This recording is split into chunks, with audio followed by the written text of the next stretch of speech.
Ça sert à affiner le diagnostic, à observer une population qui devient de plus en plus jeune ou de plus en plus vieille selon les endroits.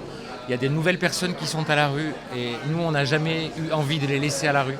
Et la ville de Marseille organise ça. Ce n'était pas le cas avant qu'on arrive, parce que c'est de la dignité qu'on rend aux gens. On sait que la ville n'a pas la compétence, presque pas le droit de le faire. Et alors, qu'est-ce qu'on allait faire? Rester les bras croisés, laisser des gens dans des voitures, laisser des gens à la rue. Donc moi, j'ai préféré qu'on dise, on fait de la solidarité, on distribue 100 000, 120 000, 130 000 repas par an, ça dépend des années.